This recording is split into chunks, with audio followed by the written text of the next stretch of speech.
Conoscete questo strumento?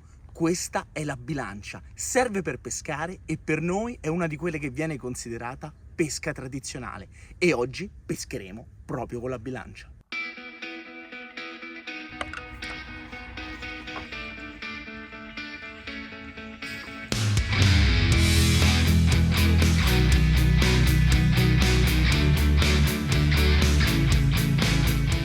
L'azione di pesca è semplicissima. Facciamo lavorare la bilancia in un determinato spot per una decina, quindicina di minuti e poi ci spostiamo. Ogni 30 secondi più o meno, quando vogliamo, la recuperiamo.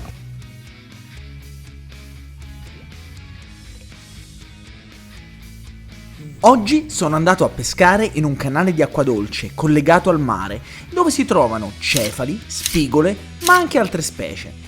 La vegetazione è varia ed abbondante e tra i canneti ci sono centinaia di piccoli pesci che non sono però riuscito ad identificare con precisione. Cominciamo così a pescare, lanciando la bilancia e sperando che qualche pesce passi proprio in quel momento. Dopo qualche minuto vedo un pesce muoversi sulla superficie e provo a lanciare lì vicino. Ops, questo è un po' brutto, E dopo un lancio non bellissimo, la solita fortuna mi aiuta. Mamma mia, ma oggi che cos'è? Ah, questo diciamo è la preda tipica sostanzialmente della bilancia. Io questi qui li utilizzo come esca ed è la misura perfetta proprio per utilizzarli come esca. Guardate che meraviglia. Sono fantastici, eh? Ributtiamoli. Ciao. Un bel muggine. Yeah. Che bello, queste pesche tradizionali ci regalano sempre un'emozione. Dopo aver preso il primo cefalo, notiamo delle grosse lische di pesce buttate sulla strada. Vi spiegherò dopo la causa di tutto. Dopo aver preso i primi cefali, decido di spostarmi un po' più avanti e qui lancio la bilancia al centro del canale. Lascio la rete in acqua per circa 30 secondi e poi la recupero. Mentre la tiro su mi accorgo che qualcosa sta tirando. Una carpa incredibile, guardate che bella. Via, rilasciamola subito. Ciao. Primo lancio, Ma com'è possibile che carpe e cefali possano convivere nello stesso canale? Il cefalo, così come la spigola, sebbene siano pesci di mare, possono adattarsi a vivere anche in luoghi con salinità diversa e risalgono addirittura a fiumi e canali per decine di chilometri. Sembra tutto molto semplice, ma in realtà come funziona la bilancia? La bilancia è costituita da vari strumenti. Il primo ovviamente è la rete, con i suoi due bracci e si monta in maniera molto semplice. I bracci non sono altro che due aste di ferro che si possono allungare e che si uniscono a croce con un morsetto molto particolare. Con un semplice nodo a bocca di lupo uniamo la rete all'estremità dei bracci fino a creare un quadrato. Montare la rete sembra quasi impossibile, però è davvero una stupidaggine. Una volta che seguite tutti i lati, vedrete, sembrerà che non abbiamo fatto assolutamente nulla. Ma l'ultimo lato sarà quello che ci darà la forma della bilancia. Poi c'è il palo della bilancia, che è questo qui. Questo è lungo 6,5 metri, ma viene venduto in varie misure.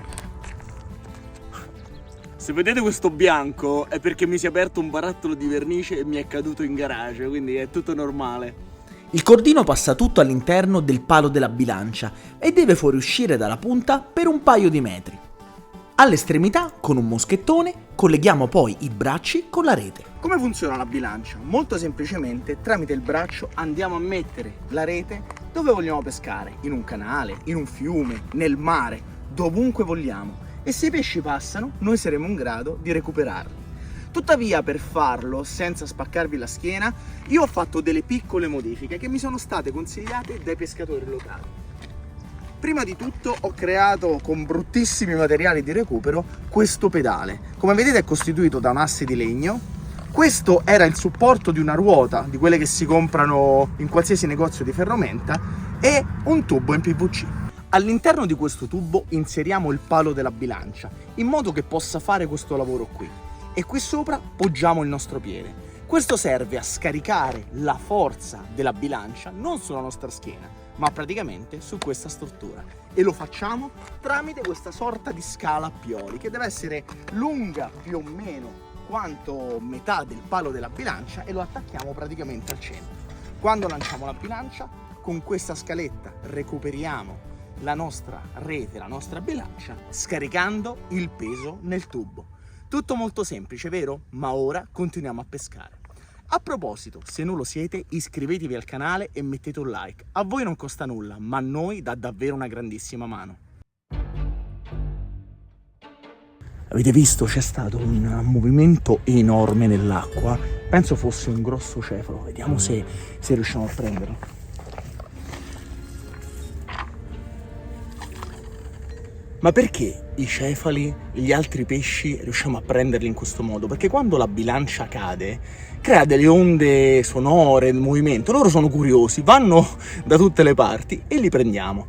Quando invece il mare è più mosso, l'acqua è più torbida, lì è puramente casuale, quindi loro stanno passando e noi praticamente li intercettiamo.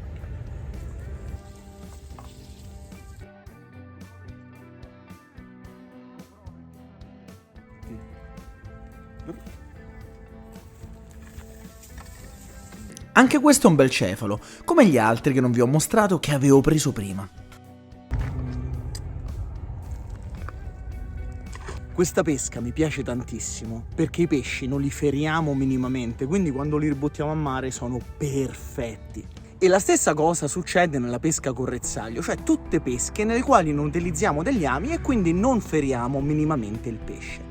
L'avete vista la pesca con rezzaglio? La differenza è che mentre lì ci muoviamo, vediamo il pesce, lo inseguiamo, lanciamo, quindi una pesca più dinamica, a me piace molto di più.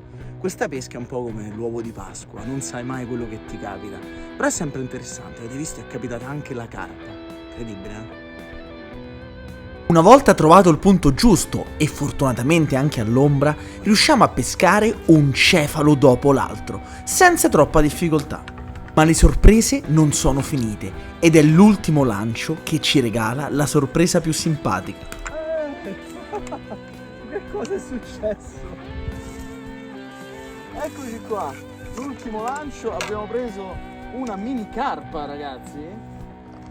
È una carpa piccolissima.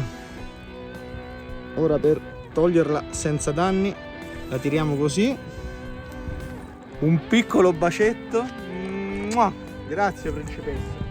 Via. Libertà.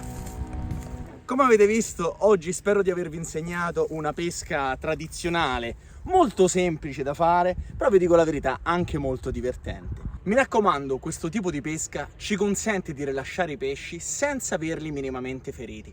Quindi, se non li mangiate o non volete utilizzarli come esca, mi raccomando, rilasciateli sempre. Purtroppo in questo posto, e si può vedere da questi resti, ci sono molte persone che pescano le carpe e ritenendole invasive decidono di buttarle e lasciarle morire così nel prato. Ed è una cosa orribile, non si ammazza mai un pesce a cuor leggero. Ci sono alcuni paesi dove sono stato, come ad esempio la Romania, la Bulgaria, dove la carpa è un piatto eccezionale per loro. Quindi se decidete di tenerlo, perché in alcuni canali capisco che possono essere diventate invasive, dovete comunque mangiarle. Non si ammazza mai un pesce o un animale senza nessun motivo. Mi raccomando, questo è molto importante, soprattutto quando facciamo un tipo di pesca che consente di ributtarli senza ferirli, senza fargli alcun tipo di male. Comunque ragazzi, se il video vi è piaciuto mi raccomando un like e iscrivetevi al canale perché a noi ci aiuta tantissimo. Se vi ricordo di fare questa pesca solo dove è consentito e se pescate nei canali d'acqua dolce come in questo caso serve la licenza, costa una stupidaggine e ci consente di divertirci. Mi raccomando, se andate a pesca rispettate sempre l'ambiente e gli animali. In questo modo nessuno potrà mai attaccare la categoria dei pescatori. Ma se lasciate sporco, se ammazziamo gli animali, allora avranno ragione a dirci che siamo degli zozzoni e che ammazziamo inutilmente gli animali. Non deve essere così. Rispettate sempre il pesce e l'ambiente dove andiamo. Noi ci vediamo al prossimo video.